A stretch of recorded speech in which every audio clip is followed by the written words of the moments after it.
Next up on Internet Work Television, we have a short and relatively uninspired programme about analog glitch video. What is it? Why might we want to stabilise it? What tools could we use to stabilise it?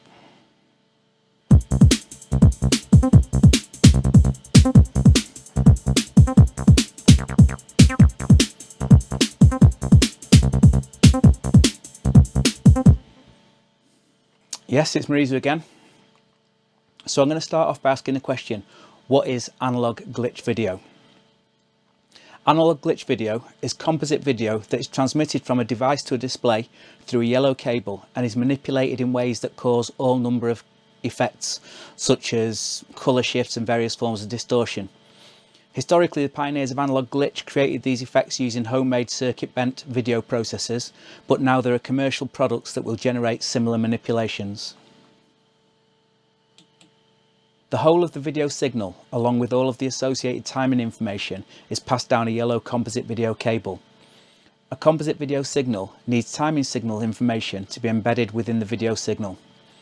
There are timing signals that tell the TV to start drawing a new frame, and timing signals that tell the TV to start drawing a new horizontal line. These are mixed in with the image information within the single cable in very specific ways. Analog glitch processing devices are pretty simple and unrefined. They manipulate the whole of the video signal at once, and sometimes they can disrupt a signal so severely that the TV or other display device is no longer capable of displaying it. Throughout this video, I will be using BPMC's Fluxus Duo as a glitch video processor. Analog cathode ray tube screens, also known as CRTs, work in a way that makes them relatively impervious to a heavily glitched signal. But digital screens like LCDs and projectors need the signal to remain within a certain range of tolerance, otherwise they will be unable to read the signal, and that tends to make them go blank for a short while. So I'm currently showing a stack of 3 CRT displays and a digital LCD monitor. The top left CRT is showing an image from my video input, which is at this point a composite video CCTV camera. The top right digital LCD monitor is showing the same image. At all times during this video, the top 2 monitors will be showing exactly the same image. The bottom left CRT is showing the glitched Fluxus output that is being stabilised by Syntonie Stable. The bottom right CRT is showing the glitched Fluxus output that's being stabilised by Erogenous Tones Structure. Syntonie Stable is actually a powerful glitch processor in its own right, but I won't be exploring those powers today. We're just looking at how well Stable stabilises a glitched image. Structure isn't specifically a glitch stabilizer, but it does seem to handle glitched video inputs well. It's a super powerful device and it has a whole load of other functionality that I won't be looking at today. We'll just be looking at how well Structure stabilizes a glitched input image. Like many glitch processors, Fluxus Duo can mangle signals so severely that no device can display them in any meaningful manner. This is why we are interested in stabilizing the signals. It prevents us getting unintended black or blue screens, which is a big deal during a club performance. We will see this happening on the digital screen at various points in these tests. I'll switch the top 2 monitors to take a direct glitch signal from the Fluxus Duo.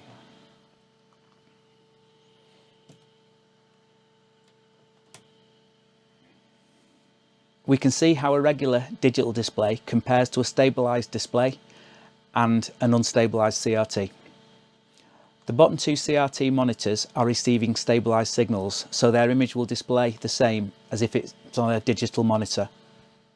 It's just that I've got more CRTs than LCDs, and the CRTs do stack on top of each other really easily. So let's get on with it.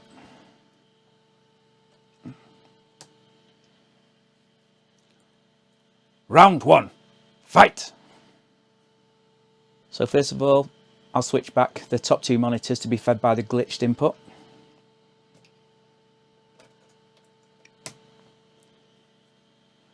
This will allow us to see the most radical glitches in the top left CRT, and it will also allow us to see when the digital LCD screen gives up the ghost.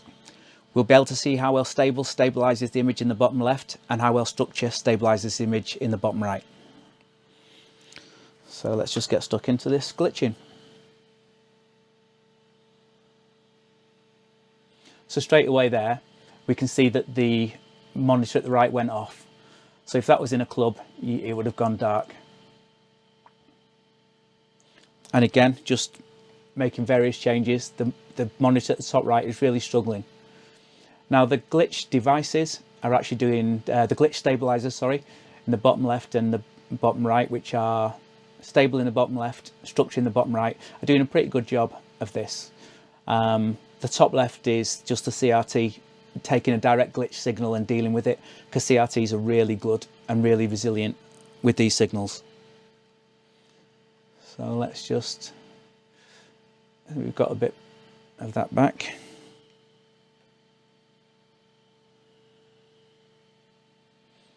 Okay, so this is quite nice. So at this point we've got a heavy geometric glitch in the CRT at the top left. Now Stable has cleared up the geometric glitch, which in some respects maybe isn't quite as nice looking, but it does mean you've always got a stable signal. In the bottom right, structure is showing a bit of the geometric movements, and the little monitor, the LCD monitor, is struggling a lot. Maybe you like that, maybe you don't. The only difficulty is that different digital displays, different projectors will behave differently. So you just don't know how yours, whatever it is that you're going to be running through, is going to do. So it might work great when you're at home and then really struggle when you get to a club or something. So I'll just switch to a different video source.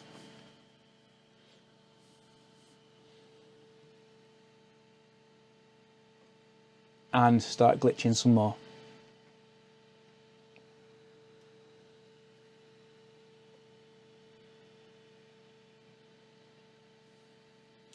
So again, we're losing the monitor in the top right.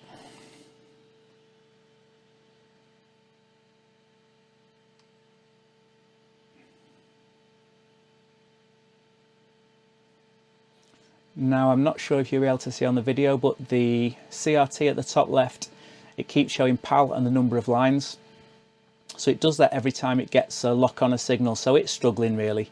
And the monitor at the top right has completely given up the ghost. But the other two are actually doing really well.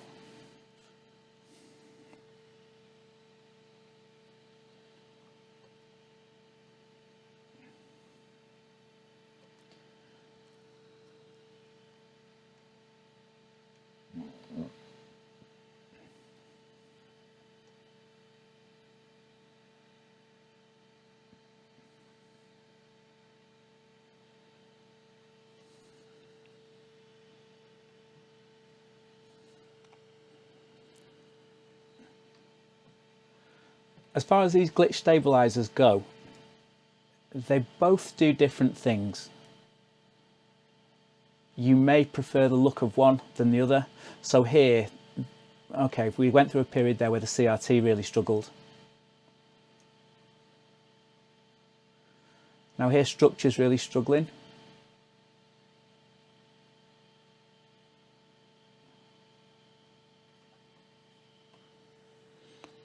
But by and large, the glitch stabilizers seem to be doing quite a good job, really, both of them. I've never tested structure for this, but it's doing really well.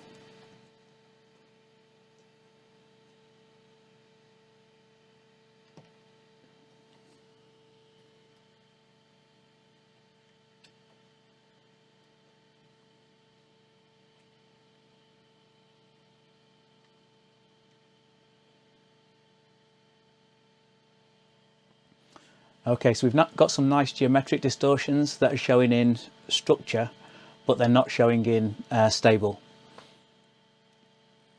Which I wouldn't expect those geometrics to show in stable because of the way that stable works. And you see them, or a different variant of them, in the top left, which is the raw CRT input. Now, as far as the glitched output that we're seeing, sorry, the stabilized output that are going to the two CRTs at the bottom, whatever you put them to, they're going to look the same because they are valid signals at this point. So those two could be, they could be LCD monitors, they could be projectors, but you're going to get a decent image that you can trust. Okay, so let's look at the next round. Round 2, fight! So this round we've got stable versus the Edirol Roland V4. V4s are quite a typical mixer that people do use for, well, they do some glitch work with it, but it's got a load of effects in it. It's not specifically a glitch stabilizer, but it sort of does. It's not doing a very good job actually when I'm looking at it now, but we've got this. So at the moment what we're seeing is, let me switch. Okay, so we've got a straight glitch signal coming out of the Fluxus to the top left monitor. We've got, which is direct to a CRT. We've got a straight glitched signal coming out of Fluxus and going to the digital monitor at the right. We've got the glitched Fluxus signal going through stable at the bottom left, so that's being stabilized. And we've got the glitched signal going through the V4, and it's trying to stabilize it in the bottom right. Now let's see what happens if we start messing around with the glitch controls.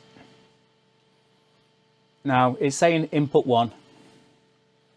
In fact, actually the writing that was at the bottom of the monitor there at the bottom right would indicate that the monitor itself wasn't receiving a legitimate signal from the V4. It just managed to catch on again.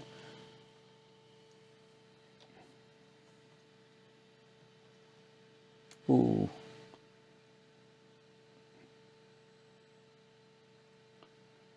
So the top right, the digital's just completely given up the ghost.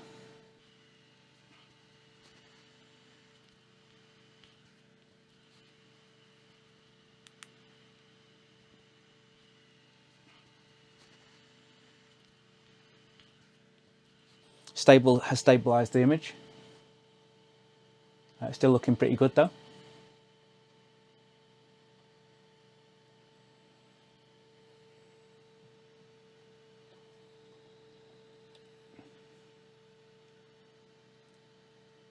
Ooh. So V4's just given up the ghost there. As has the digital in the top right. CRT's hanging on and Stable's hanging on. I can only assume that Structure would have done as well, because I never saw Structure lose the image in all the time that I've been playing with it.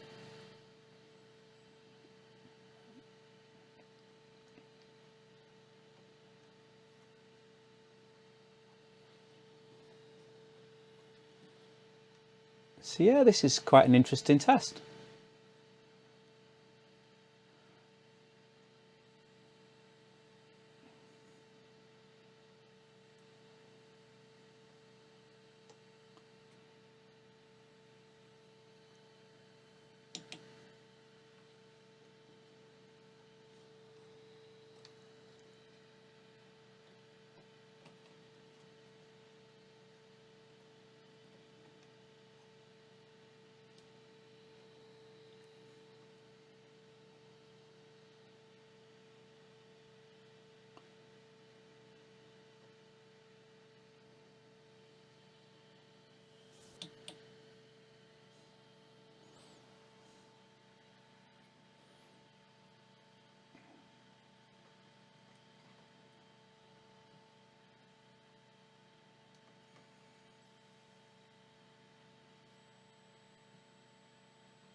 Okay, this has been quite an interesting test.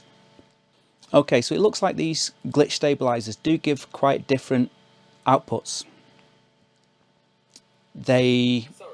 Oh, f***ing hell. You can control smart home devices from Google Home app or device provider specific app. In terms of functionality and the effects that they provide, these glitch stabilizers all actually work slightly differently. Of the three, I can see that the V4 is the weakest. So if you, I mean, it just really struggles with some of the glitch signals. Structure and Stable do stabilize pretty much anything that I've thrown at them in the time that I've been playing with them, which is kind of good. They do it in slightly different ways. Which one you may choose would depend upon how you want your system to work and stuff like that. But yeah, it's been quite an interesting test, this. If you want the full glitch effect, the best way to get that is just by running straight into a CRT display and putting a camera on it. It's not easy to film these things. It's quite difficult to film, or it can be, without getting you kind of get these scrolling lines and stuff like that. So filming them can be a bit specialized, but that's where you're going to get your fullest range of glitch effects. Depending upon the workflow that you want to undertake and where you are, you know, it's not always convenient for me to take a CRT to a venue. It's less convenient for me to stick a camera on it because you've got to deal with the lighting. There's a whole lot of stuff you're dealing with. It's a bit of a nightmare, really. So to me, I really enjoy working with the stabilizers. And as I said, the ones that I'd choose would depend upon the workflow that I'm intending to use for the particular performance or the particular idea that I want to realize. Okay, thanks for sticking around. 3